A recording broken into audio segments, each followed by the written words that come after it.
like I'm in the big leagues.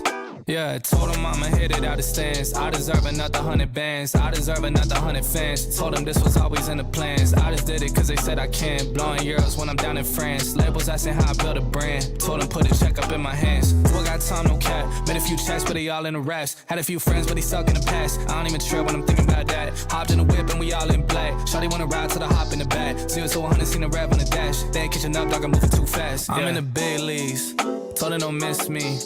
Ballin' like Houston, ayy, feeling like Whitney. I need a bag, bruh, send it through quickly.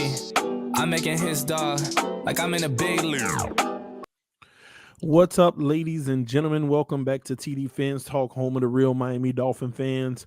Hit that like button on your way in. We still have the same issue with the notifications, but it is all good. We always work between that. So make sure you punch that like button. Shout out to the Mod Squad. Shout out to all the members of the channel. Appreciate y'all putting that work in. Hope all is well. What's going on, everybody? I see y'all in the comment section. Hit that like button. Mar Justice was the first one in the building. The Triple S podcast. Salute to you, homie. Hit me up, man. I've been waiting on you to hit me up. Clemente, A. Burgess, King Mill, Wavy Lale. What's up, Chef Jew? Mike Skowski. Mar Justice, somebody got, oh my gosh, the name is Tua is trash. Come on, man. Let's bring some positivity, man. Jersey Dolphins, Michael Simmons in the house. Let me see, who is that? Mike, oh, I already got that one. All right, cool. Adam Padilla, what's up, man? Shake Money. What's going on? Miami Sports Fanatics. So salute to the homies, man. They doing their thing. Man, I hope everybody's good. I hope everybody's had a great day. Was supposed to be live at 8 o'clock tonight, but we went ahead and did some stuff.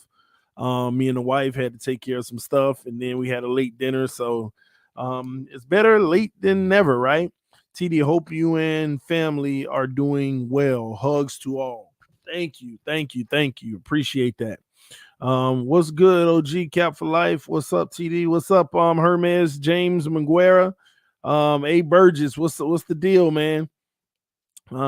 Hit that like button and subscribe. Absolutely.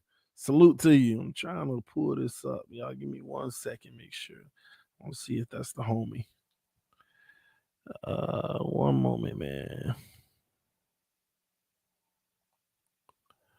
All right, I got that. Okay, we're good on that.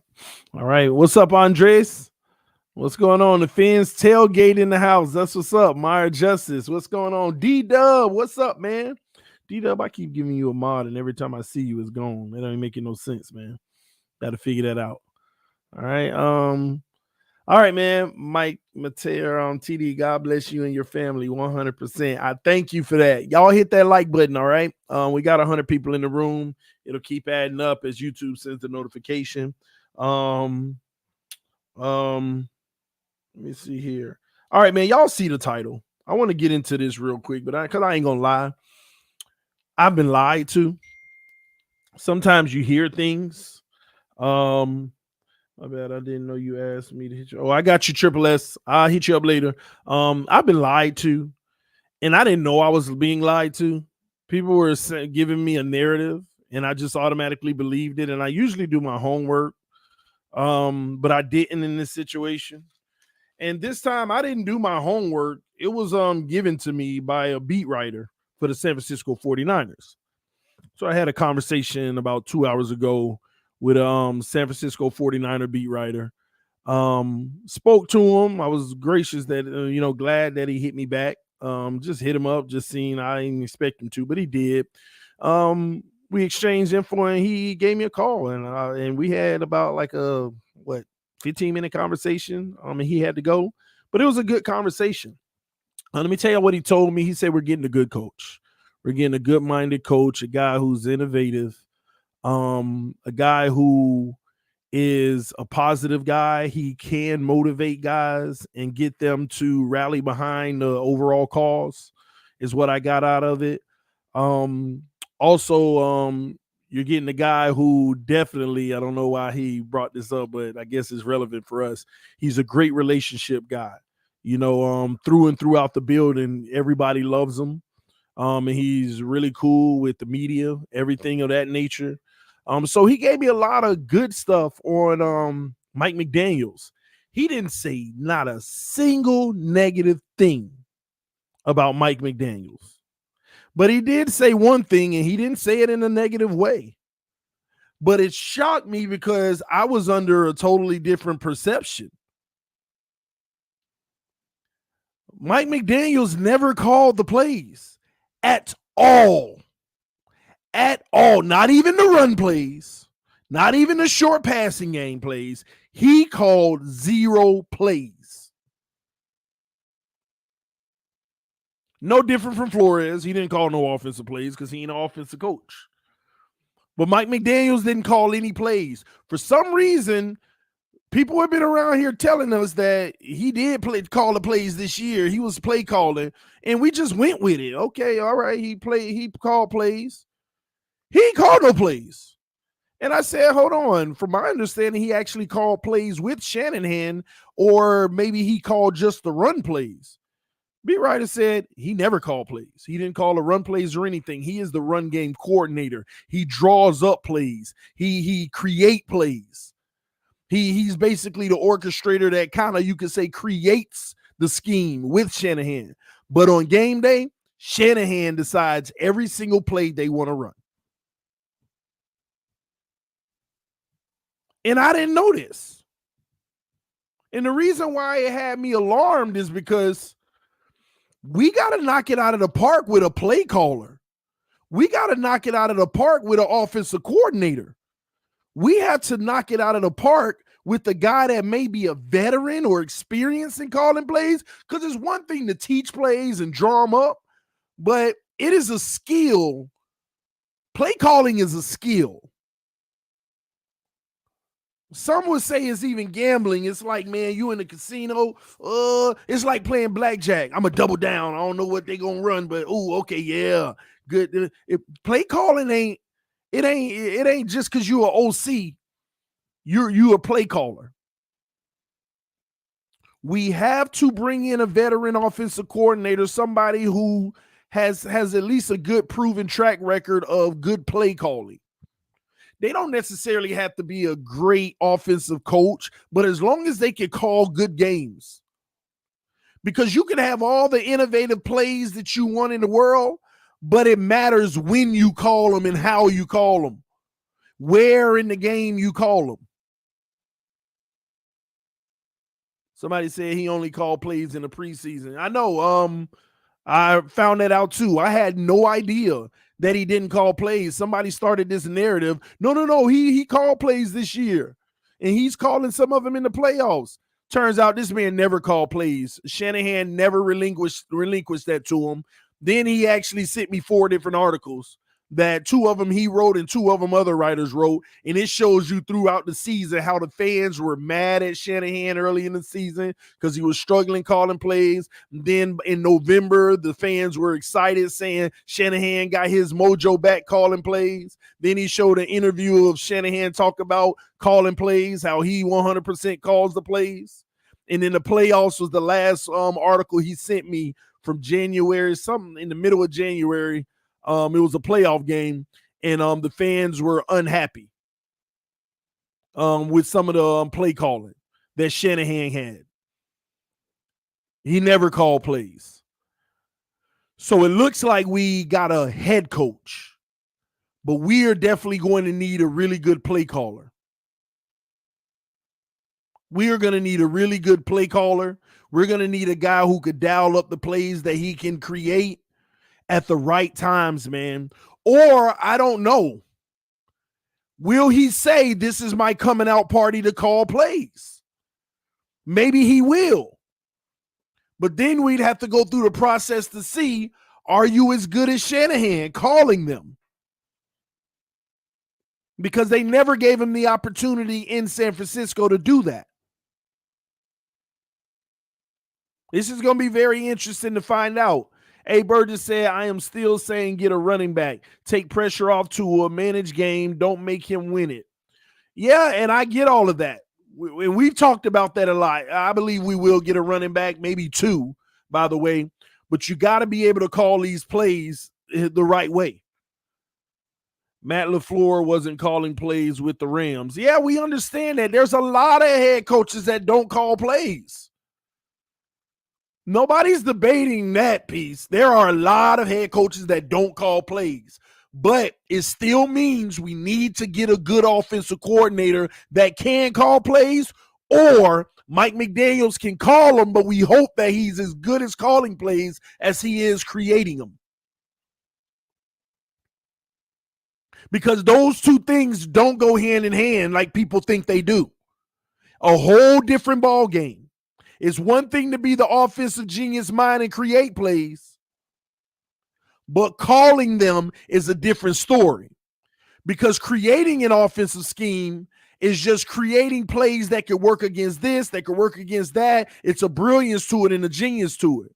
But when you're in the trenches and you don't know what that defense is going to run, you have to go off of what they've been running. What little kinks have they been throwing in? You have to guess. What have they been really trying to do on first down? What have they been doing on second down? What have they been doing on third down? What's the situation of the game? Will they shut this down? What? That is a whole different skill.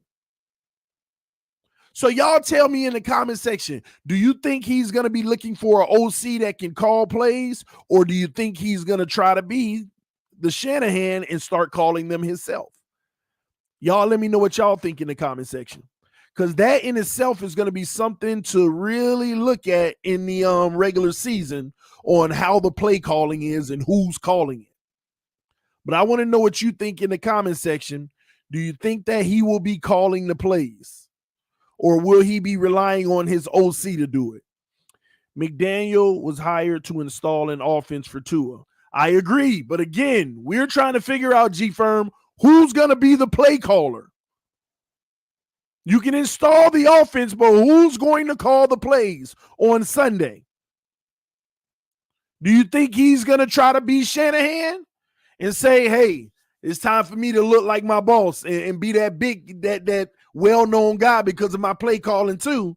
Or will he relinquish that to an OC? What do y'all think? Is he going to call it, or do you think he's going to rely on his OC? I'm seeing a lot of people say OC. If he doesn't, why have him as a head coach then? Well, y'all have to understand, you don't have to just be a play. Look at Belichick. Belichick don't call the offense nor defensive plays. I mean, I don't know if he does on defense now, but I know Flores was the defensive play caller. Flores called the plays on defense. So the head coach doesn't have to be a guy that call plays, but you have to have a good coordinator who know what they're doing. Mike McDaniel is brought in to lead everybody, oversee everything, make sure that we're putting a proper game plan together, making sure that we're doing all the things to be innovative and take this team to the next level. People have to understand, it's just like working in corporate America. How many of y'all work in a job where 3 levels above you have no idea how to do your job? If you're a line staff, the director has no idea how to do your job. If you're a supervisor, the CEO has no idea how to do your job. That's natural. He doesn't have to know how to do everything. He just has to be able to make sure everything is functioning together. That's what a head coach is really supposed to do. When something ain't going right, get in there and evaluate it and have expectations of fixing it. Make sure that there are some expectations with the staff under you. He doesn't have to know how to do everything. So I don't knock, well, if he ain't calling plays, then why is he a head coach? I don't look at it that way. I don't look at it that way at all from a head coach's perspective. Kyle Shanahan is just a luxury, a head coach that can also call plays and one of the best at doing it. Skedrick Bryant said he needs to bring in an OG and be the architect of the schemes. Exactly. But we don't know which one he's going to pick. I'm telling y'all, think about it. You come from under Kyle Shanahan. Everybody know Kyle Shanahan from his play calling the defenses in the run game. He might try to build his resume with that same staple. We're going to have a top defense. We're going to have a good run game. And I'm going to be a great play caller. I ain't going to lie. That's an added bonus for a head coach. If you're a great play caller, man, that's a beautiful thing. Because people need to stop mistaking an OC with the play caller or a head coach with the play calling. Those are two different things, man. When you're in that moment during the game and you got to start dialing up the plays, y'all remember Adam Gase, another bubble screen. Like, come on, man. You got to come up with a game plan and a scheme that's going to work. You keep running the ball and you getting 1 yard and you keep punting. Do you stick with it? Do you start to incorporate some screens? Do you start taking shots? You got to be able to call a great game. And the only scary part about this situation is Mike McDaniel. I see I'm working on that. I wanted to say McDaniels, but I keep catching myself. Said Mike McDaniel. Mike McDaniel has no experience calling games. Only experience he has is in situations where he calling down to Kyle Shanahan saying, hey, in this package, in this situation on 3rd and 2, we usually run this, and this. This is the percentage chance on this. They communicate. But Shanahan is the one that's looking at that sheet. Well, all right, I'm going to go with this. He's making the decision. I personally feel like just in case, even if he wants to call plays, we got to get this OC situation right, y'all. But I'm looking at these reports of the people that he's thinking about bringing in as OCs. I think we had one, I forgot who it was. Let me see. I just had it up. They're interviewing, what's the guy's name? Let me go to it. They're interviewing a guy for OC, Charles London from the Bears. But again, this guy has no experience calling plays. It has no experience as an OC. If we're going to get a new head coach, I feel it's important to at least go get an experienced OC right now. Falcons. Why am I saying Bears? You're right, Falcons. All the OCs on the list, the people that he's already looking at, there ain't nobody that we know is from a resume standpoint or a recognition standpoint that's going to make change. There's a whole bunch of guys that's looking for their shot too, just like what Flores brought in.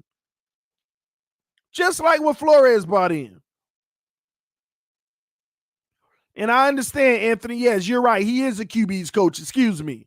He's a QB coach, but here's the deal.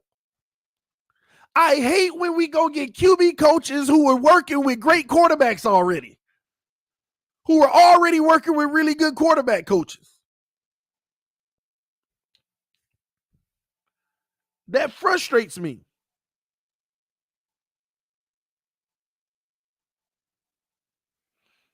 Let me see. Let me show you the resume, what I'm talking about. Give me a second. Yeah, Columbus, Atlanta. Let me see. I'm gonna give y'all what we know. Current Falcons quarterback coach Charles London, right? He's the current Falcons quarterback coach. But let me go through his experience, y'all. He previously worked as a running back coach with the Chicago Bears from 2018 to 2020. Okay. The Houston Texans from 2014 to 2017. And Penn State from 2012 to 2013. He started his coaching career at Duke. He was with the Bears and Tennessee Titans as an offensive assistant. That's when you're an equipment manager, scouting and all of that. Anytime you see offensive assistant, it means you're at the bottom of the barrel. You're just an assistant. Or if somebody tell you they need this or do that, you go do it. You're around the environment. So he was an assistant for the Bears and the Titans from 2007 to 2011, and he was on the scout team in 2010 for the Eagles. Then he left the NFL and went to Penn State to be a coach. And then he went to the Houston Texans from 2014 to 2018 as a running back coach. And then he went to be a running back coach in 2018 to 2020 to Chicago Bears. This man's been a running back coach for 6 years. And now he got his shot to be a quarterback coach. No offensive coordinator experience, just a lot of running back experience, and now his first time a quarterback coach. But as a quarterback coach, what do we know about him working with Matt Ryan, at the end of Matt Ryan's career?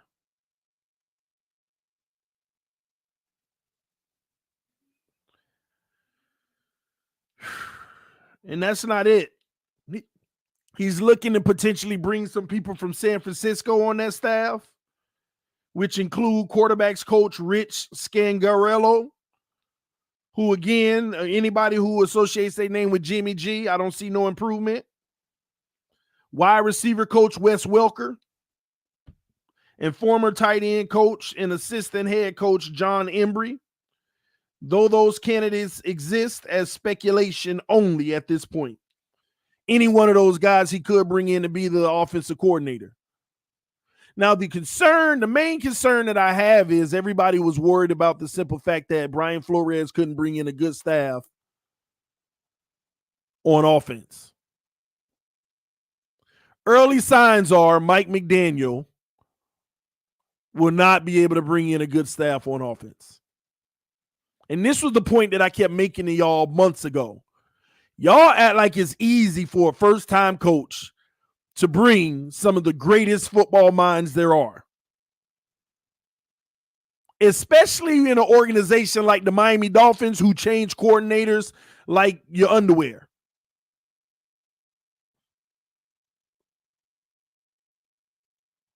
Well, hopefully some of you change your underwear often. It's hard to get the right coaching staff, because the higher you go up with coaches, the more strategic their moves are going to be.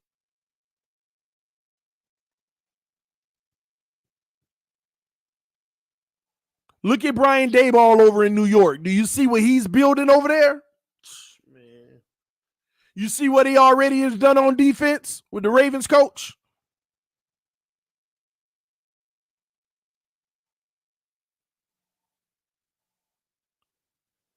But the reason why he's able to bring in some coaches that have some credibility in this league and have proven is because that organization isn't just running through people that they're hiring and firing every year or every 2 years.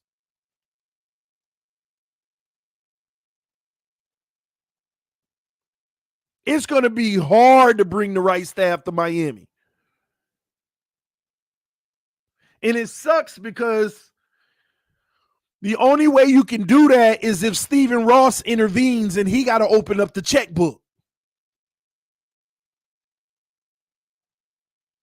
You got to pay these coordinators as if they're low-level head coaches to bring them here.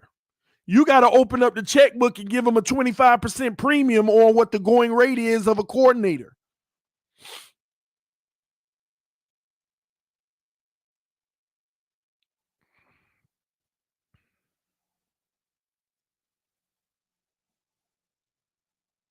Somebody said all these old coaches are predictable too.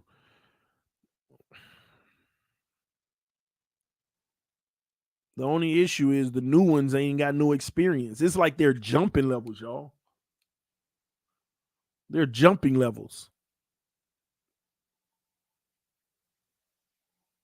Maybe no OCs want to work with you know who. I get that, but at the same token, at some point, if you're a great coach, you got to step out there and take the chance. If you don't believe in Tua, you got to step out there and make him the best you can to get recognition. But that's the thing. Great coaches, they're not going to take that risk. They can be like, nah, I'm straight. I'll just sit where I am until I see the right opportunity where I can, have a fair chance to look great. And you never know, man. Tua could light it up this year, but who's going to be that OC?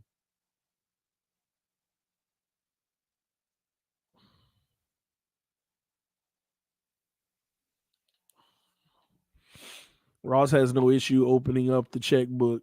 He was going to give $100K to Flo to Tank.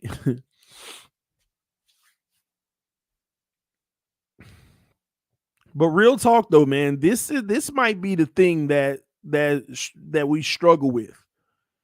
Mike McDaniels may very well bring a really good scheme to this team, but who's gonna call the plays? And I don't know why this lying narrative has been out here that he did call plays. He doesn't even have the experience himself doing it. And I'm telling y'all, that is a skill. And I'm not saying he don't have it. He might shock us all and call all the plays and wow us to death. But we don't know, man. Scheme-wise, Martindale and D'Amico Ryans run a similar style defense. First year, we just have to figure out what schemes he comes up with actually works. But that's the hard part of schematic football. That's the hard part of schematic football.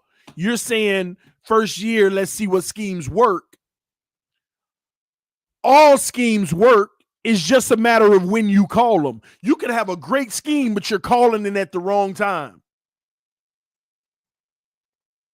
You're calling it at the wrong time. It's like having 3rd and 5, and you do a power run to the left or whatever, and it goes for 4 yards. Technically, that's success, but it didn't pick up that first down.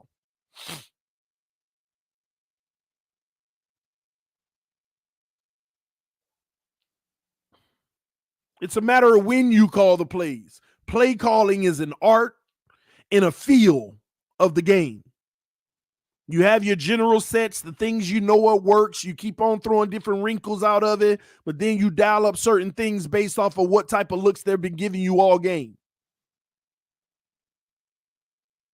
You got to feel that out. You got to know. I mean, it is a skill. Great play callers have a skill. They know the game. They feel the game. They playing chess within the game. Other team adjusting, they're adjusting. Because a lot of these coaches, let me tell you another thing they do. They could be calling a great game and then they start second guessing themselves and go away from it instead of just keep doing it.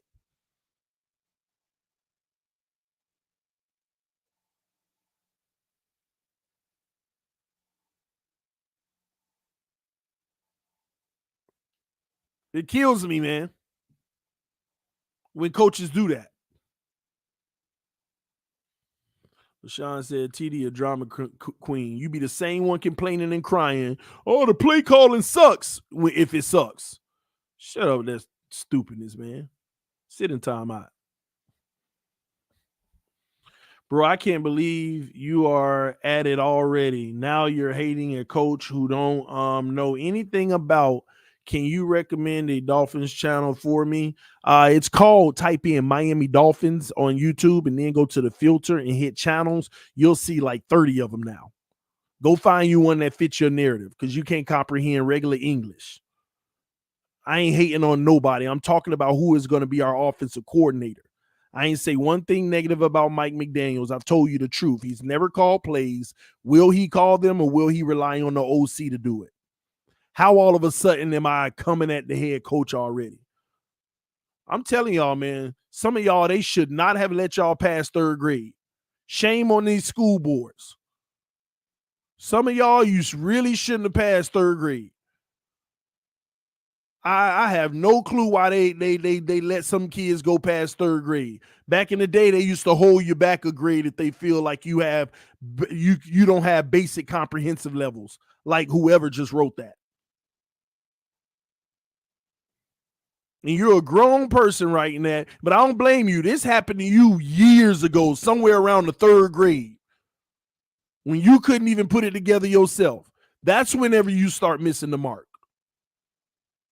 Y'all don't just sit back and listen to the whole narrative. You come into a stream and hear me say 1 or 2 things and you write a conclusion already. Never said nothing bad about McDaniels. All I'm doing is telling you the reality and what we should be looking out for as a organization.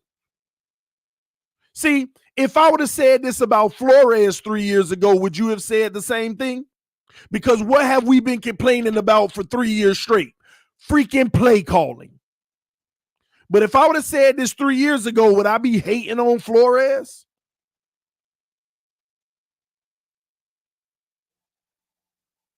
Would I be hating on Flores? Some of y'all make absolutely no sense, man. I'm telling you, man, re-enlist yourself back in adult school and just say, I need to take a course on listening and stop judging and comprehension. It's crazy to me, man. The words that come out of people's mouth, and it ain't nothing but haters. They want to prove you wrong every chance they get or show you what you're doing wrong. Is there a channel you recommend? Why are you asking me that? Go find one. You ain't got enough competence to go look up a channel? Chat, wow. TD just bringing up a concern. Chill. Listen, man, this is what you deal with sometimes. TD, just unfollow Mike McDaniel on Twitter. I don't follow him on Twitter. I don't follow coaches because they don't tend to be active on social media anyway. I follow every Dolphin player, and they barely even active on social media. Matter of fact, a lot of their PR is ran by the Dolphins organization anyway. Most players have to turn in a lot of their social media to the PR department to approve or deny certain things too sometimes, depending on the organization. TD, don't let nobody get you down, homie. Oh, they not getting me down. I'm going to be honest with you. When I see stuff like that, I enjoy reading it and checking them. Y'all don't ever think that they get me down. I actually like it. I actually like when I see ignorance like that because I like to point out ignorance so some people can recognize what it looks like. I love pointing out ignorance.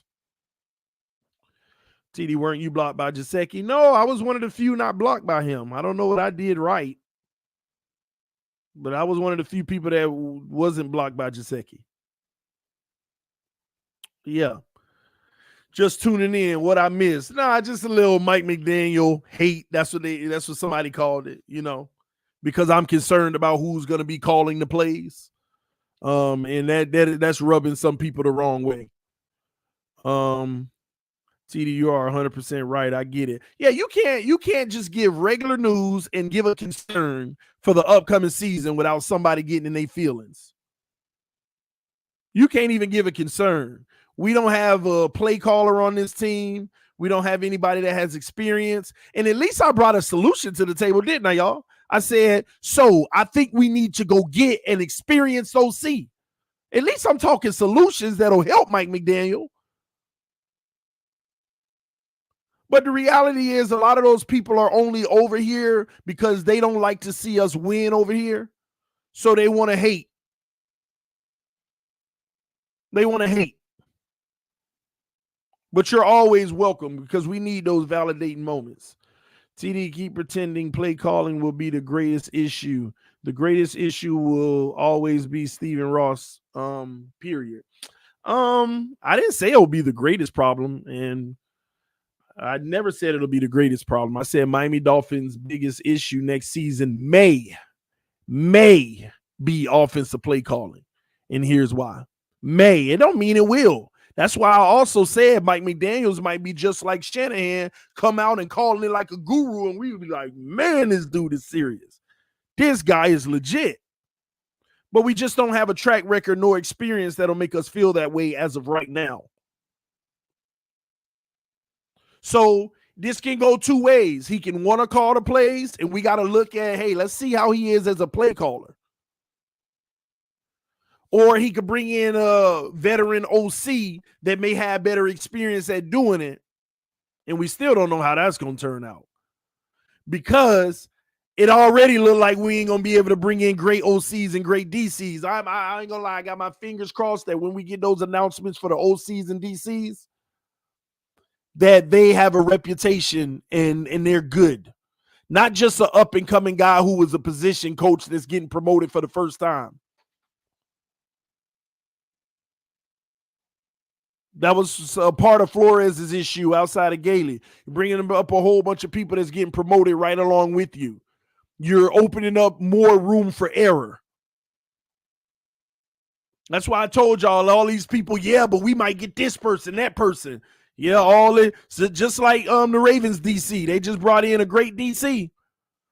And how many people told me that that's the guy we need to go get for defensive coordinator? A whole bunch of people told me that too. And now look, gone. Who was it again? Wink? If I'm not mistaken, they got Wink, didn't they? Didn't the Giants get Wink? Am I right or wrong? Maybe I read that wrong. But I think, if I'm not mistaken, the Giants secured Wink. Am I right? Or am I thinking of another team? I thought Wink just got promoted, went to the Giants. Am I right or wrong? Y'all let me know in the comment section. Now my brain moving. Wink Martindale. Yes, you're right. Okay, yeah, I figured I was right. They just got Wink Martindale, and guess how many people backstage and off camera I've talked to? You know who we need to get? We need to go get Wink, because that's the same defense that we deploy now. That would help him out. Wink gone.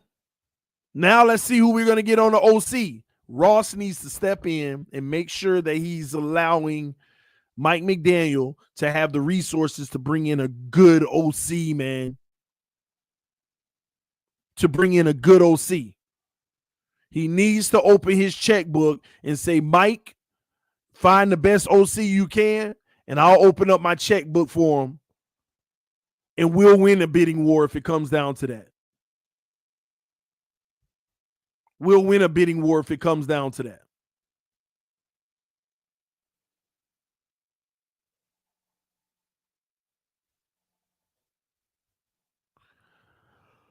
Mac D needs to just run the offense himself. I get that, but again, you think he can? He don't have no experience doing it. I don't know. McDaniel will call the plays. I know it. I'm not opposed to it, but I just hope he's as good as Shanahan doing it. He has no experience doing it, so we don't know what that's going to look like. We have no idea what to expect. Because what can easily happen is we look up and be like, man, the play calling sucks, man. We need to bring somebody in that can call the plays. That's what we'll be saying, because we kept saying it for 3 years. But I told y'all, all this ranking on Flores for not being able to bring in a staff, it's not easy. It's not easy at all. It's hard to bring in a staff.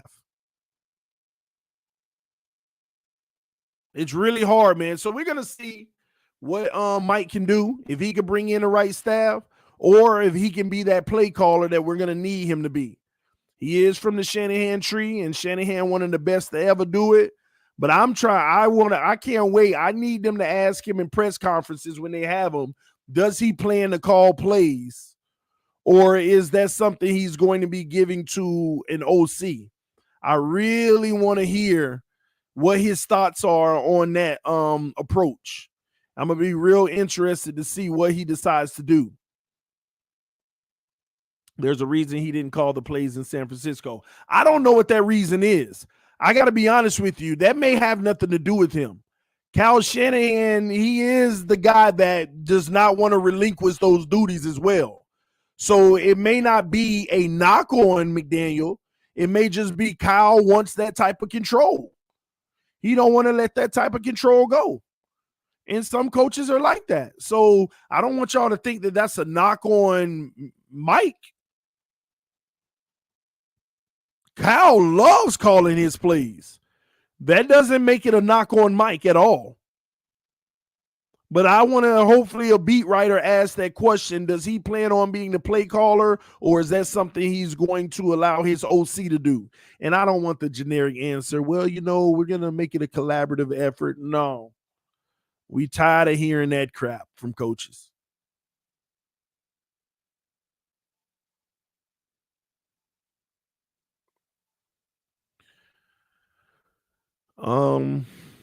Gary, the offense might rely on the run game. I think they really will.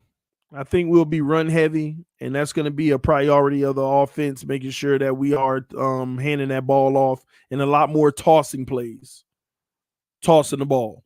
All right. I don't have that much longer, so what I'm gonna do, if anybody want to come in and give me their thoughts on it, again, man, I gotta tighten the comment. I gotta tighten the visitors up, because everybody, we're talking about a specific topic. People want to come in and talk about topics that's not what we're discussing. I'm going to go ahead and drop the link if you want to come in and add to this, or tell me your thoughts on, the play calling next year. I just dropped the link in the comment section, because I'm not going to be live. I'm only going to be live for like another 20 minutes, but I want to hear from a few of you all. And then we'll get up out of here. Spammer is gone 100. Yeah, it happens.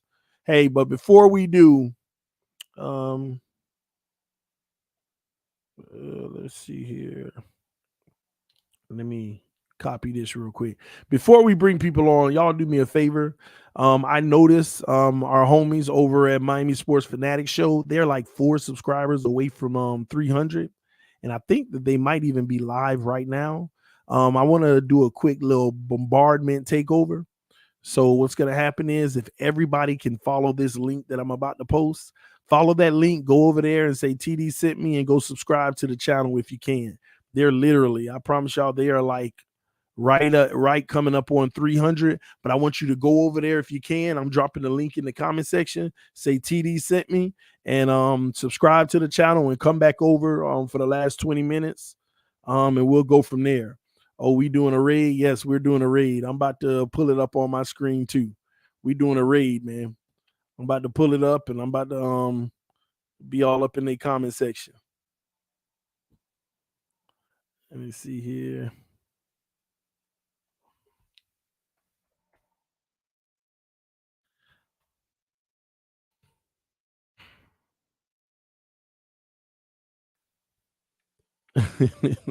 They looking like, what the heck is going on? Oh man.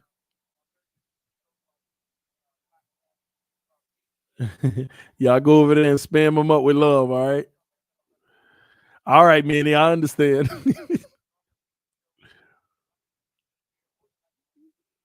Go over there and spam them up, man.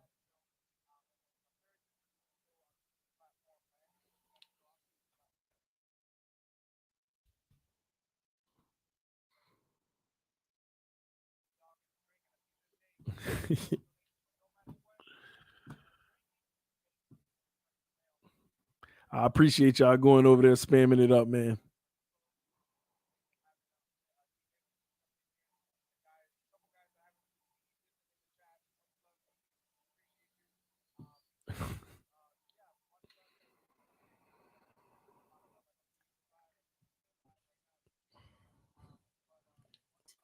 Somebody said I love doing raids.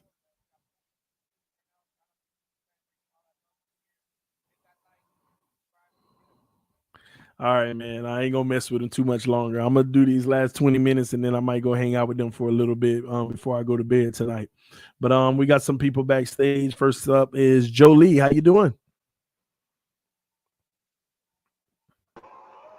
I can't hear Jolie. She's muted. What's up, Dark? So, What's going on, man? Carrie P, what's the business?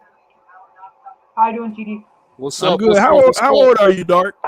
I'm 16. I'm You're about to 16? be Can you hear me? 16. Yeah, I can't hear you, Dark. I'm about to be 16. Hey, and I'm so sorry, Dark, but YouTube already sent me some stuff with minors on the stream. Unfortunately, I gotta take you off camera. All right. All right, no worries, bro. Let me see here. Shake Money in the house. What's up, man? What's going on, my brother? How you doing? I'm good. What's up, Jerryman? What's Hey, up, Shake TD? Money. What's going on? Jerryman, how old are you, Jeremy? Jerryman.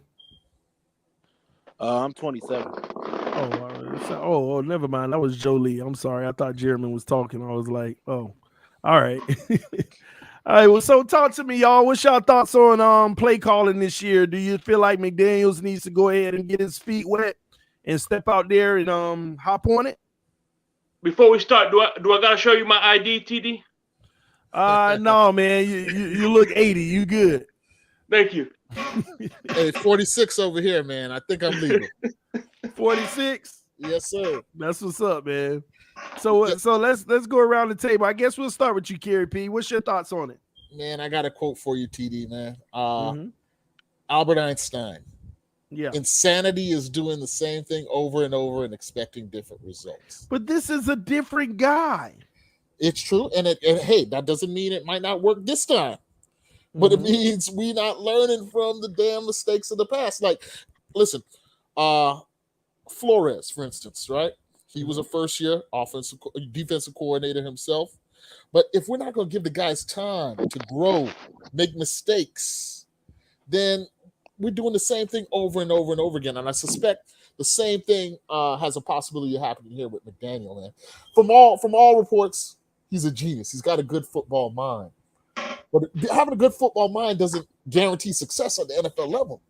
You know, how's this guy going to command the locker room?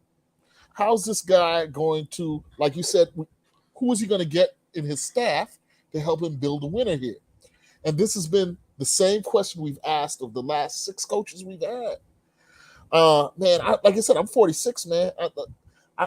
When I moved to this country, man, we were in the Super Bowl, and, you know, I got carried away, fell in love with the Dolphins at a young age, and we haven't had a winner since, man. We've been losing since the mid-'80s, man. We are starving out here for a winner, and I don't know. I can't say that I'm excited with the hire. I'm in a wait-and-see mode. Going to see what kind of staff he puts together. Going to see what kind of offensive scheme they end up creating, because I'm totally not confident if we decide to roll with Tua. I mean, I hope Tua will prove me wrong, but I'm not his biggest supporter, you know? I hope he'll prove me wrong. And I'll just stop right there. A lot of us do, man. A lot of us do. We definitely hope that he proves us wrong. But again, we all know time will tell.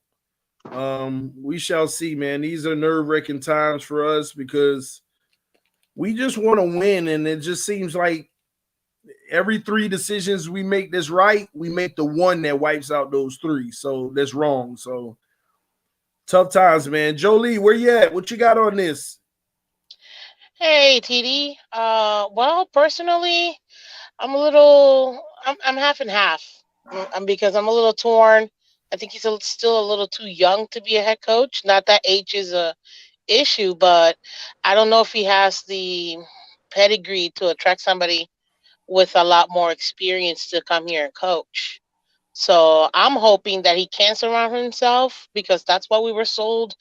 If Mike McDaniel comes, he can bring in a veteran staff, and I'm hoping that's what he can do, because especially hearing you say that he hasn't been calling plays, that is a little concerning if he can't find somebody that can do it for him. And right now, like Gary P said, it is insane to keep doing the same thing, because at the end of the day, the Dolphins is what's not changing. The staff is changing, but not the Dolphins. So we really do need to make sure that if we're going to set this guy up for the next 3 minimum years, and we are going to stick with Tua, that we actually do provide that foundation properly, so that we can go ahead and build it from the ground up again. It is a rebuild. No matter what, however anybody wants to say, it's a rebuild. It may not be a full gut rebuild, but it's definitely a rebuild. So we'll see. I'm still a little shaking that he hasn't actually done any play calling. I didn't even know that either. So I didn't either until I found out today. When I spoke to the beat writer over there, they sent me everything I needed to know to verify that he didn't call plays. I was just listening to everybody else say that he did, but it's just a lie. He didn't. Sean. I'm saying Sean. Why am I saying Sean? Kyle Shanahan called the plays, all the plays. They actually talked to Shanahan 2 weeks ago about it. Because he had a game where he struggled, and he said that's something he's done and always will do. But as a group, they'll come up with the offensive game plan. I thought that Mike McDaniel was calling like the run plays and stuff like that, but Kyle Shanahan was calling all plays. And I start going back, like, then who told us the lie that he was calling plays? And I actually couldn't find it anywhere that he was, other than a Twitter tweet that said this confirms that somebody said something on Twitter that Just so you know, he was calling the plays in the run game. And it just wasn't true. Just some random person on Twitter with a blue check mark said it, and people ran with it as verification. Because for the longest, he wasn't calling plays, and then all of a sudden after that, he was. So that's why, and I wasn't even speaking to the beat writer about him calling plays. He gave me nothing but rave reviews about Mike McDaniel. He told me about how innovative, how great, how communication skills he has, the ability to get along with everybody and deliver a message where people will buy in. He told me nothing negative. He said that, but I think he's going to need a strong OC that can call plays and things like that potentially.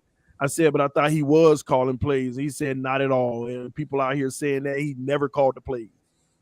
And I'm like, well, I heard he was at least calling the run plays and the short intermediate passing plays. Not at all. Not at all. He said, you tell me where you got that information from. That means that's a blank check right now. It's a blank canvas. So we're going to have to see how he's going to paint. I'm still trying to dig where people got it from. But unless it was Kyle Shanahan himself probably said something right before he got hired to boost up his stock or something. I don't know. I have no clue. But hey, we'll see. I want to see if he's going to call our plays. I'll just put it like that. But who knows, man? A big difference. I think I'm going to be honest with you. At the end of the day, if you can't bring in a good offensive coordinator staff and all of that, then hey, call your plays. Start making a name for yourself and start getting the experience to do it on your own. It's that simple. Start calling your own plays. Shake Money, what you got on it? Man. I was a big Flores guy, but I just built a bridge and I'm over it now. I'm just gonna support McDaniels, but I agree. I think he's gonna come up with the schematics. I think he's gonna come up with the day-to-day game plans, but I don't think he's gonna be calling plays. I think he's gonna maybe implement ideas, what he wants to do here and there, but I don't think he'll call the plays. You know what I mean? Like if it's a short and long, he'll give me a run play or give me a pass play or something like that. But I don't think he's gonna call the plays. I think he's just gonna come up with the schematic of the game plan, depending on who the opponent is. Game plan. Come up with a game plan, offensively and defensively with whoever the defensive coordinator is. I just hope it's either Vic Fangio or they stick with the current coaching staff. Got it. Or Matt Burke. I knew you liked that guy. Stop it, Shake Money. Jerry, man, what you got on this? Can you hear me? Yeah, I can hear you. Yeah, thanks for letting me on. I mean, it just feels like a lot of rinse and repeat. I am pretty excited about the McDaniel hire because, I mean, it's been Lord knows how long. I mean, I'm only 27, but I've been watching Dolphin football for a long time, and I don't know the last time we had a high-powered offense or an offense that was exciting. So maybe he would be able to change that. But as far as the lack of play calling, I want to take away as much excuses as possible because bad play calling was a lot of the gripes of our fans before. And to be honest, I mean, McDaniel, as great of a guy he is, he feels more like, yes, we bought him in because he's a great mind. He's from the Shanahan tree, but also the political side. I feel like he's just going to be a yes man, to be honest with you. Especially when you're telling me that he hasn't called plays and, he's just going to be more of a CEO where he's scheming up certain things, but he's just here to have good relationships and be a good, quote unquote, collaborator. That's telling me like he's just here to just say yes whenever Ross and Greer say, hey, can you jump? He's like, yeah, how high? So that's mostly what I feel like. And I just don't like that because I think if you have Tua with the past 2 years, fans are saying Tua's been through trials and tribulations with this team. If you want to give Tua the stability, you go after a seasoned coach that plays to his play style and bring peace and tranquility to not only the staff, but the organization. But you're bringing in a new face again. We're going to have to start all over again from square one again. And it just feels like, they have Greer and Ross has this weird obsession with first time head coaches, and I think it's because they have a weird obsession with control. They don't want a guy That's it. coming in and saying, "Hey, this is the right way to do it. These are the right things to do with this player. Let's go this way." I think they're like, "No, we don't want you to do that. We don't need no one vocal. Just do things how we say to do it, and just do your job, and that's it." Good take, man. We got a few more people I want to bring in on this. Jonathan, what's your take? I don't know, man.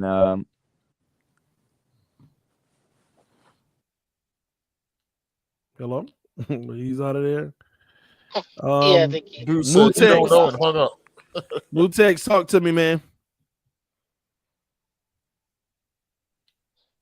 another He's out one of there bites the too. dust. Oh Lord. I hope it ain't. Well, I do want to piggyback off of what Jerryman said real quick. Go Do you ahead. still think that You guys can just call me that Jerry. Jerry? Okay, good, because Yeah, that was just very long. Jerry. So Yeah. Jerry, listen, just Jerry. As far as, do you think it would have been the same if Harbaugh was actually the one that was the head coach versus McDaniel in the control aspect of it? Because I do think that Harbaugh would have probably carried a lot more power in that office. What do you think? I agree with that totally, Jolie. In fact, I think that this is probably why so many experienced coaches have stayed away from this job, because I can't see any experienced head coach with gravitas coming in here and loading their wagon behind Tua. That's too much of a risk going forward. Not to say that Tua may not become great later on, but they're going to want to have more of a sure thing at that quarterback position. That's somebody else's draft pick. That's somebody else's brainchild. And then another thing, Jerry, I think you did have a strong take in the fact that you spotted something here in regards to the Miami front office perennially, and that's been they hire these young coaches in particular so that they can then manipulate them, and Flores was hired under those conditions, and the disagreement was that he didn't want to go to the program, whereas McDaniel seems like, according to what Jolie said, and I suspect that she's right, more willing to go along with the dictates coming from up top. And that's been the problem with our team for decades now. And it's getting old. It's getting very, very old. And finally, oh, sorry, Sheikh, man, just one last thing, and then you take over. Today I heard that one of the interviews McDaniel gave, and this just increased my suspicion. Now, this is kind of silly, but they asked him what he was listening to on the plane ride over, and homeboy said he's listening to Pitbull and old school Will Smith, Welcome to Miami. Once he said that, man, I was like, man, come on, man. This dude here, man, he's a They told him to say that. They told him to say that. Yeah, he should have said some trick. That's what he should have said. Trick Luke, something, man. Come on, Uncle I'm Luke, like, something. man, come on. This city gonna eat him up, man. Well, I hope I'm wrong. Yeah. They ain't gonna eat him up. They're gonna be kind to him. They're gonna be kind to him. But as long as he's winning, the one thing though I do want to bring up is the only offensive coordinator in the last 10 years that or any assistant coach with any good name pool is one Chan Gailey, and he came specifically, especially in interviews, he said he came because of Fitzpatrick, and then they did the bait and switch on him. They didn't even let him know that Tua was going to be the quarterback moving forward. And secondly, Jim Caldwell. Now, I just thought about this the other day. People said that Jim Caldwell left because he couldn't get along with Brian Flores. Well, I have another train of thought. Think about this. When Jim Caldwell took the job, the team was still intact. Once they started taking the team apart, Jim Caldwell was like, what the hell is going on here? Why are you guys dismantling the team? And he, goes, oh, we're going to tank. Jim Caldwell was like, well, you know what? I feel kind of sick. I got to get out of here because I don't want to put my name on this because it's hard for me to get a head coaching job as is. So, again, when's the last time you've seen an offensive coordinator or defensive coordinator in the last 10 years with a big name? And it's not just with Flores. I just wanted to speak on what Kerry said earlier. Which is why I definitely agree with you when you were talking about the point of bringing in a first time head coach. Like I said, if you really wanted somebody who would sit down, look to, and because I'm not gonna lie, just like TD said the other day, looking at the video with McDaniel FaceTiming to it was cheesy. If you really wanted a coach that was gonna sit down, look to in the eye, and say, "Yo, listen, I'm gonna scheme up plays that's gonna make you look like a rock star," go after Doug Peterson. Doug Peterson, I understand he has his issues as well, but he's a seasoned coach. He would probably bring in a good staff quicker than McDaniel probably would, and I feel like because he's played the position, he would take more time. He'd have that patience with Tua that fans have been begging for the past 2 years. Oh man, we need somebody that's gonna, treat Tua like, he's the greatest and coddle him. Doug Peterson would have been the perfect coach, and he would have given you the greatest experience. But the fact that they didn't do that is what raised red flags for me, because it's like you had a chance to have somebody who's a veteran to grab the bull by the horns and put everything under control, and you didn't.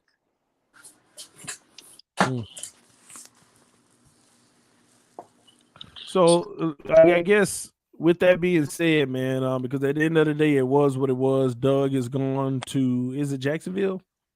Mm-hmm. Yeah, he's in Jacksonville. And it is what it is. That's why I'm the type of person, I'm not living in what we didn't do or what we should have done, because what we've done already is done. And at this point, you don't have any other options. Also, Tua got his biggest endorsement he has ever gotten as a Miami Dolphin yesterday, by McDaniel. That was the endorsement that we had waited on for 2 years that Greer nor Flores would give. That was the endorsement. To be fair, TD, that's how Flores is with all his players. He never really, even though you've seen how he was when they drafted Raekwon Davis, but when they asked him about Raekwon Davis, he didn't give glowing, gushy remarks like McDaniels did to Tua. So that's how he was with everybody. Right, and a great point, Shake. And to speak to that, that's the difference in style, the contrast between Flores and this new guy. And Flores was old school. He didn't put anybody up on a pedestal because he knows Because he's level-headed. and he knows that when you do that at this level, you're really setting up somebody to fail. Because once they fail you now, there's no space to retract. There's no space to go back on it. So yeah, I mean, he can give Tua all the praise and photo ops right now, but Tua is going to have to show that this is his team and that he can be the quarterback that some hoped he was. And there's no more excuses. There's no more excuses for Tua. So that's one blessing out of this whole thing, I think. Within the first 6 games, we're going to know whether our fears about Tua were correct or whether he is the guy. Whether there are some, at least if there's any mystery to that question, we will know. Unfortunately, it's just dragging out our suckiness for another 6 months, another year, another 2 seasons. And that's me as an older guy, or I'm getting older now. This is the problem that keeps hitting our team. From Jay Fiedler all the way through now, we've had these average quarterbacks that somebody sells to us is the answer. Jay Fiedler, Trent Green, you name it, all the way through. And Brian Greasy. Yeah, Brian Greasy was part of that too. Lemon, so I'm just tired of it all. I just don't know if 6 weeks is gonna cut it though. I think they might give him a little more than that, to be honest with you, because it's a whole new regime. They're gonna give him so the he whole might year. get a little bit more. Yeah, they're probably gonna give him the whole year. Not that I wanna. That was El Capitan from the Fin Tailgate. Big up, Capitan. Big up, Capitan. Yeah. What's up? What's up, guys? What's up, man? All right. Oh man, I was listening and I'm doing a little, double dancing over here. I got Mike going on over here. I'm trying to manage and stuff like that. But I heard Kahari and he was like, I feel like they brought in McDaniel because, you bring in Doug Peterson or you bring in, someone of that stature, they're gonna be just like Flores. They're not gonna let you push them around. They're gonna want to surround themselves with people that they know have their back, that aren't, back office politics. it looks like, there's a lot of blame going out the door that Flores was micromanaging people and this, that, and the third. Maybe in some ways they're not wrong, but that's because he had to. Look what ended up happening. He got X'd out. He saw the ground shifted beneath his feet on his way out. It's probably why he was pissed off going out the door. And another guy coming in here, these guys talk. You know what I'm saying? Word gets out. The Dolphins are looking to control from the top down. And that's not uncommon for general managers. But a really talented coach that comes in, they want their general manager to be in charge of player personnel and contracts, not of play calls, not of schemes. Mm-hmm. And although I like Chris Grier a lot, it seems like Chris Grier might be in charge of everything with this football team. So really, it's I don't know. McDaniel looks like another head ready for the guillotine to me, bro. That's what it looks like. And you bring up a good point, because at the end of the day, they said they fired him because he asked for more power. If he was making the decisions and everything like that, why would he ask for more of something that he already has? That tells you right there that he didn't have power. Well, Shake, 100%. They're liars on camera, bro. I could show you the video where they say, I showed videos a couple weeks ago during Adam Gase's tenure. They're like, oh, Ross is like, oh, I'm not calling plays. I'm not picking players. And he said the same thing before the draft when we had all those first round picks. And even Grier said something to the effect that I'm not going to force my coach to keep a quarterback. That's all lies. It's lies, because that's exactly what happened. It's exactly what happened. So McDaniel comes in here, and the reason why Daboll didn't take this job, which was probably the best man for the job too. When that happened and Daboll went to the Giants, I was upset, because now I was like, okay, either we're getting rid of Tua or we just missed out on the right opportunity. And Daboll sent the signal to me that they're going to force you to keep Tua the exact way they forced coaches to keep Tannehill. And Daboll goes, well, at least I get a second quarterback. I get to pick my own quarterback if I go to New York. That's why he went to New York. That's it. He has more control to make decisions on personnel. So if McDaniel falters, they'll just hang him out to dry next. And I won't even be able to tell as a Dolphins fan if McDaniel is the problem or not, because that's how good they've gotten at it. They can put the blame on the guy who's no longer in the building. But at the end of the day, Capitan, look at what is consistent, and that's the front office. So you really can see what it hasn't changed all these years, and it's the front office, and that's the problem. The front office, the owner, Ross, he's just not the right guy to lead this organization, and that's the issue that we have. And no matter who we get, I really thought that Harbaugh was going to be the only guy that could stick it to Ross and be like, no, be quiet, sit down, and let me do my job. But now with McDaniels, I don't think that he has. I think he seems like a puppy, and seems like around really nice big guy. Dogs right now. He seems really like a really nice guy, and I feel bad because he might be just run over. I think by this administration. That's the bad part. Yeah, Jolie and Capitan. I think the rot goes actually deeper. I just saw an interview with Wanstead, and I forget who he was talking to, but he's saying that even when Huizinga was owner, he dealt with Huizinga wanting him to play younger players, and how he had to resist that because of him having to look in the face of Zach Thomas, him having to look in the face of his veteran players on the team at the time, and tell them that we're going to go with younger players and lose. Now, I know this is probably something that's common in all football administration, all football teams at all.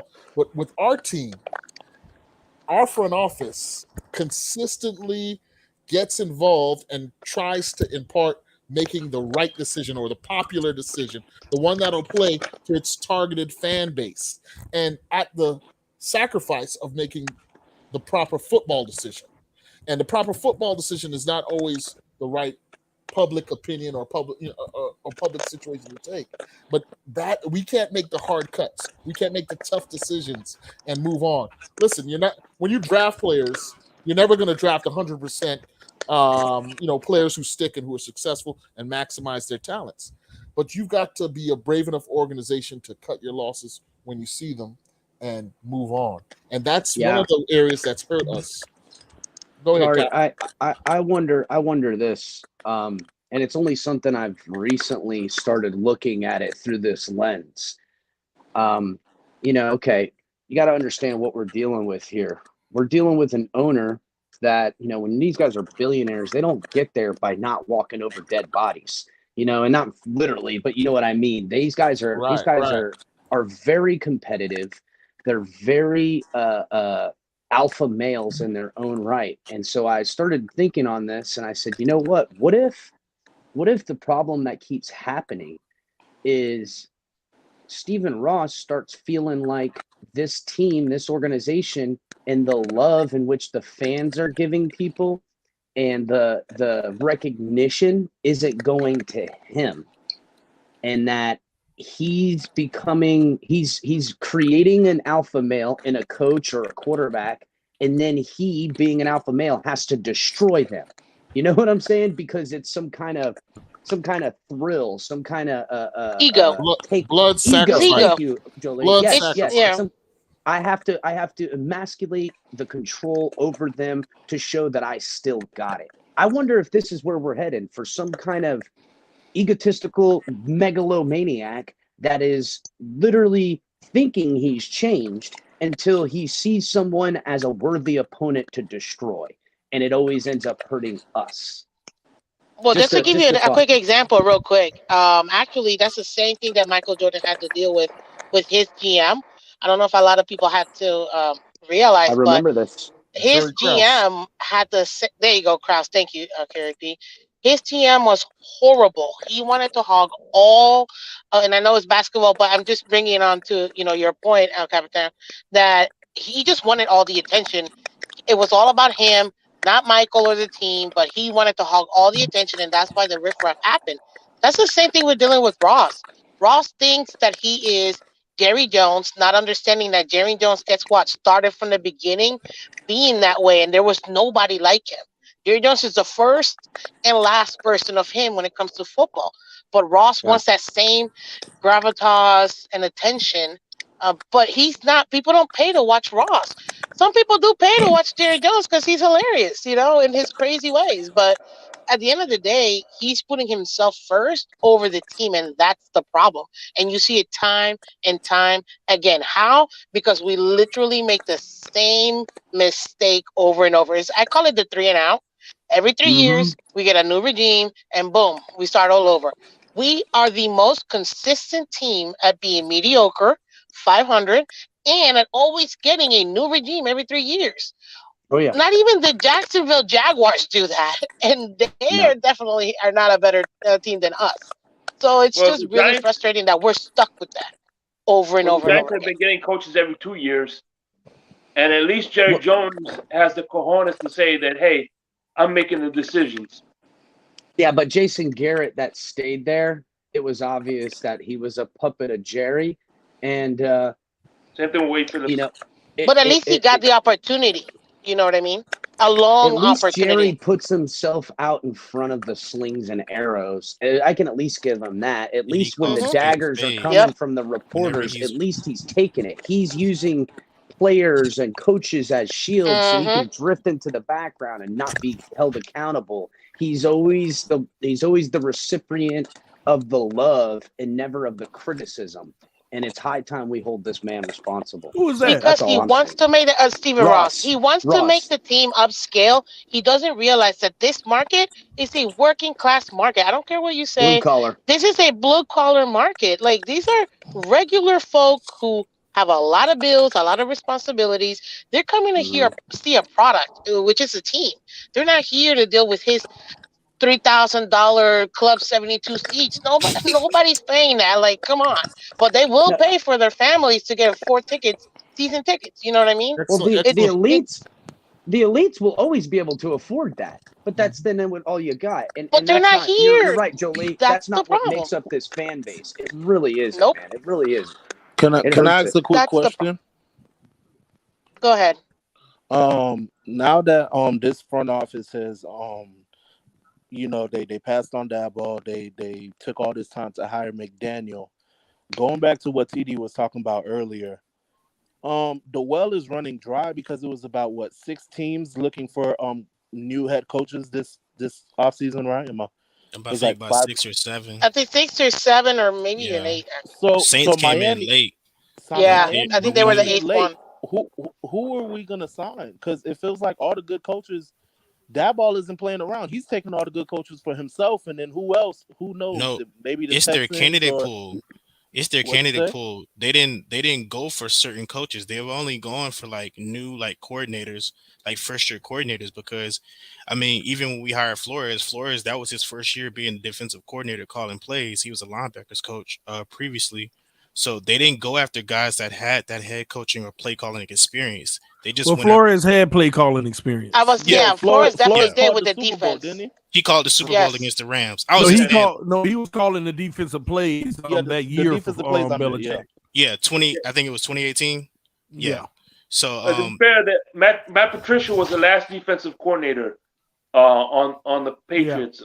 Every He didn't have the every role, play but he caller had is the a experience. linebacker is a position right. coach. How are we certain though that they're And not he also going had for the these structure. coaches and they're turning it down because they see what kind of operation we're running here? The truth is Boom. out, There guys. it is. That Guys is like true. That is Sperano, Yeah, true. that's true. guys like Philbin, even guys like Gase, they have a lot of friends out there, and Flores does too. And the word on the street is that you're not going to be able to do your job at some point. That at some point they're going to tell you, "Don't do your job and do what I say," The and nobody lawsuit, wants to And hear the that's that. a lawsuit bad definitely wouldn't reputation be as a And good. team. listen, I don't want to hurt anybody's feelings, but for the last 10 years, I wanted to know this. What exactly is Dan Marino's role on this team? Listen, He's an advisor. He's He's just like an an advisor. ambassador. but listen, Yeah. everything we hear about Dan Marino's opinions doesn't get listened to. They say Dan Marino wanted Herbert. They say Dan Marino's best friends with Watson. How is Dan Marino sticking around this junk? Listen, Dan Marino is literally the best player of all time that we have in this franchise. Without a And you're doubt, not Jolie. gonna well, to a lot of people, let's just put it that way, but Yeah. no one's gonna be the guy that fires Dan Marino from the Miami Dolphins. So they're Well, not putting themselves No, in a Jolie, that's the situation. only good thing Ross did do is reach out to all the old players that got left behind over the years and showed and paid them respect and got them on there and gave them positions and helped with money and everything like that. I think it has to do more with just by proxy respect that you get by having Dan around there. But Dan ain't calling no shots, and No. that's potentially a problem. well, It I got a really is. controversial take on that one then, because for me, the rot in this organization began when Jimmy Johnson was run out of town, and everyone knows one of the main reasons Jimmy was run out of town was precisely because he was ready to move on from Marino. He wanted to move Marino, and the organization then was not. And from then, we've sucked ever since. And from then, I can mark us making downgrading, making the right football decisions for the fans and trying to make the popular decision rather than making the right football decision at the time. Nothing against Dan. Like I said, he is the face of the Miami Dolphin franchise forever, right? But we didn't win a championship with him. If we keep it objective, if we keep it real. So I mean, I don't know, man. I'd like to get Yeah, an but organization that's all Dan about had to deal winning. with those politics too, Kari. You saw what happened to Dan.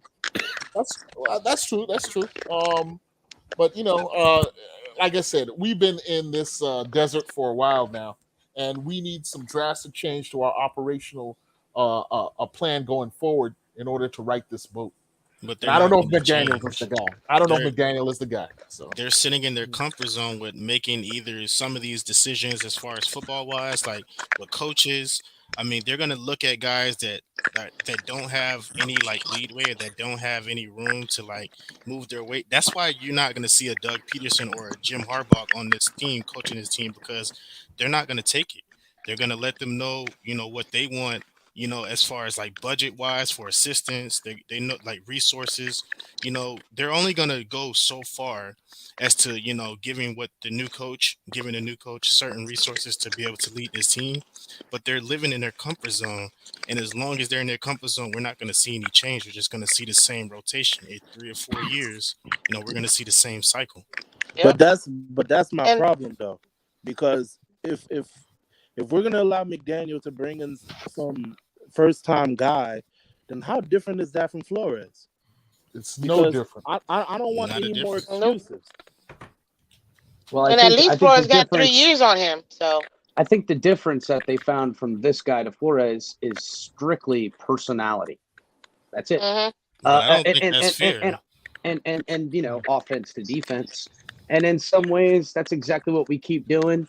We keep hiring the opposite of what leaves the building, and that hasn't worked out. Yeah. It And we really actually had hasn't. an identity this year. In the last 3 Yeah, we years, did. we've had a defensive identity. That's what wins championships. That's what we need to focus on. And right now, I'm glad that he works on offense, McDaniel, but I don't know if we have the right pieces or if he has the right gravitas to get the people in the building to be able to get these pieces or whatever pieces we end up getting And who to do what knows? they need them to do to match our defense. Because And our who defense knows is if set. yeah, But and we who don't know. knows if we'll be able to keep our guys too, because we got contract That's guys that are true. That's the coming other up. thing. And It's X, you true. know, Hmm. we don't know what they're thinking, you know, financially wise, if they're gonna keep X and Or then what try about and the bring players Agba in the back. league? The players in the league hear this stuff. Why would a player not? Hmm. You know, why would a player come here and give us any deal? They're gonna want that Ndamukong Suh money. You know what Oh I'm yeah. saying? They're grabbing the bag. You Yeah, know what I'm 100 saying? million for 3 years. Yeah, You know, Like, that's actually true because I know TD was saying like, you know, the old linemen won't want to come after yeah. after the guys in the locker room say, hey, this guy is wasting my career. Who's gonna want to come to Miami after hearing that? Mm. What wide receiver wants to catch 100 yards every other game? You know, and Literally. that'd be the best stats on the team if you're catching 50, 60 yards a game. And look, That yeah, ain't that's really a bad. guy like Devontae outside Parker, weapon wide receiver. yeah, That's a guy like Devontae Parker has taken those hits throughout his career. But look at who he's had throwing to him his entire career: Tannehill and then Tua. He's never Yeah. really had a quarterback to really force him. I mean, he's not always been hurt, but to get the best out of his abilities, you know, as a bigger outside receiver who can, use his body. So, I mean, people's careers are on the line here. And that's one of the most understated Yep. facts that people don't talk about when they talk about we need to give Tua another year. We need to, hire this, boy genius who's never called plays. Again, if I'm wrong, then our organization is winning, and I'll be more than glad to be the wrong guy here. I'm hoping I'm wrong. Absolutely, because we win at the end of the day. In this bad perception, it affects our popularity with some of the players that are actually performing. I mean, Christian Wilkins should have been in the Pro Bowl. He had the most tackles out of all defensive tackles this year. Jerome Baker played pretty decent year. I just feel like our guys don't get enough recognition for what they do because of the situation that's going on with the front office. 1,600 yards. He should have 1,600 yards. He really should have. And 15 touchdowns in his rookie year. He's that good. If you talk to people on a pure talent basis and his feet as a wide receiver and his ability to separate, he is a stud, man. Now, he's going to have to stay healthy. But I would say. Oh, sorry. Go ahead, Kirby. No. You go ahead. But I was just going to add that. Maximize his talents even more. Go ahead. I would be highly shocked. This would be like a non-Dolphin move if we ended up getting a different QB, because then I would be like, oh, okay. I don't think that we will, but I was hoping if somehow that happened, that would really shock. And I think maybe then we can actually get some of these other high-level players that would actually want to come over here. But at this point, it looks like we're going to write the same team we had last year and just see how it goes in this new regime. Which, I know of one QB that if he showed up here, that there'd be a heck of a lot of players coming to Miami to play for. I'm not going to say his name, but I think everyone knows. Yeah. Watson. I'm just saying, excuse me. I just feel like what they're trying to You're not talking about Rosen? Still. No, Pat White. We're talking about Pat White. Pat White. Oh, No, they need. I was hoping they bring in like a guy in the third round with like extremely good physical traits, just not like like the fundamentals of running an offense, and they could teach him how to run an offense, and he'll be better off, than Tua because of the physical abilities to be able to make certain passes, arm tempo, and everything. I just feel like we don't have someone that's teaching him. And then on the other side, they're not giving coaches chances to, create that foundation and actually trust the leader. Like they're always handpicking what they want to do. They're always overriding everything. And you just saw it. The whole tenure was just full of chaos. And it was just, players don't, like X is like probably the most popular player on the team. And Hmm. other players don't take us seriously because they're looking at it like, dang, like look at the situation he's in. Like, it's just comical to me. Like, we got dogs on our team, especially on defense. We're probably like the one defense in the NFL that has every position that complements one another. Like Well, people make especially Well, with that's the because of young the talent scheme. too. Yes, yeah, exactly. It's Young because of the talent, scheme. bro. Flores did a Cheap. great job developing guys like He Nick really Needham, did. Brandon Jones. Like Hmm. those are guys you don't even expect to play Nick on other Needham. teams, but they play But we pivotal roles on this team. Javon The Hargrave. problem Hmm. is that we can't drop that ball because I'm glad that McDaniel is great at offense from what I keep hearing. But if we drop the ball in defense, forget it. We're not even going to be able to compete. And right now, this Crazy. is a young team that needs really strong leadership in the defense. If we can keep that defense the way that it is and then add on to it with the offense, then we'll be a more complete team. But This is why I'm really scared that that might actually be that it'll go by the wayside if it's not taken care of the this right is why way with TD's the point is defense. so strong. This is why TD's point is so strong about the offensive coordinator position. I know we're thinking we need to balance out McGann with a defensive coordinator, but the offensive coordinator is going to be critical here because Very that'll critical. allow McDaniel to maximize his strength as a play designer, offensive scheme designer. Who, but then you still need that guy on the field who can make tactical decisions. Who knows? I need to stick to the run here. I need to gamble on a play action pass here. You need somebody who's tactical on field skills can balance McDaniel's preparation skills And you need because that guy that's going to challenge him too. It's going to and challenge his challenge him decision too. making on Absolutely. like not even in the game during practice. Like, practice might not be going well, but McDaniels has he has a schedule, but you got to have Right. that one guy, that OG in the room that knows like, hey, this isn't going well. Like, look, let's try this or let's try this or let's have Tua do this or like guys Scheming that football is think, one thing, but calling it yeah, as a whole is another. calling it is a whole Yeah. nother thing. Right. Right. But we can afford to lose out on this young team in the defense because we can just literally age out our defense, Oh yeah. and that would be And then sad you because lose And they're them it so can because you young can't become and good. afford. expensive. They can get Yep. expensive really Exactly. quick. Yep. It'll get Exactly. expensive real quick, and you're not going to get breaks from guys on defense or offense that are coming up for Mm-mm. No. contracts if you got mediocre football. They ain't going to give it to Yeah. you, bro, and I don't blame them. You only get the break on the money when they feel like they can win a Super Bowl. That's it. And even then, they don't give you too many breaks. You get the hometown break sometimes, especially, but it really predicates on winning football games. And if in 2-3 years we're watching, another head coach come in here, why would anyone stick around, man? One thing This I guy, can say about the defense, though, is this defense in the last 3 years since I've been watching the Dolphins was the first defense where you see emphasis on stripping the ball right. and attacking the ball and fundamental tackling. I have Making never seen that plays. in the Back Dolphins to basics. defense. Back to Well, basics. they That's practice that. They have a whole segment of practice every day on that. When I went to training camp, that's what they did every day. They had 2 segments of that. One punching the ball and one picking up a wobbly ball or whatever it may be. They actually Fundamentals. they put the work in on that every single day, man. I hate to end it right here, fellas. I was supposed to do 20 minutes about 50 minutes ago. Um, Hey, but thanks for letting us go. Thanks for letting us get it out, man. We're Hey, TD, the let me ask you long-suffering one quick Dolphins. question, real quick. huh? One Then quick question, TD. TD. Go ahead. You think all this media and all these, this publicity stunt is to kind of make up because they're not going to do a press conference because they're not trying to do a press conference because they don't want to answer all these litigation questions?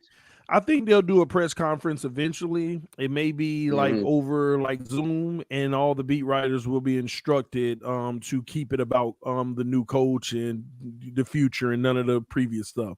Yeah. So I think they'll do one eventually. But I mean, y'all, let's be honest. Do y'all not notice in the last 48 hours it's been a extra like a over attempt to promote McDaniels. yes, It's been a whole it's not barrage. this isn't even TD, the norm. TD, I noticed it a week ago. They A week ago, Mhm. they were building up this big sell of this man. It's It's just Been like going they're on for a while. throwing them in our It's- face, and it's like when they brought up the 10-hour interview, I'm like, like bro, yeah, what like coach let me doesn't tell have you, a that elongated thing with interview? Tua on the FaceTime, everything is so scripted. You're PR filming the stuff. Oh man my at the God, time, bro. and okay, we're gonna want you to call Tua the first call, and we're gonna record it. I mean, this is just, I'm gonna be honest, it's a It's little not too even much. well thought out. Yeah, it not even just well seems thought out. like it's all PR at this point. Totally. And at the end of the day, we need to win games. Yeah. Win That's the most games important and thing. all of that, it'll be all good and dandy. But again, guys, I gotta get out of here. Listen, man, every Tuesday night, I want to start opening up a panel. I'm gonna tell you now, I got a superstar group on right now. You're welcome every Tuesday night.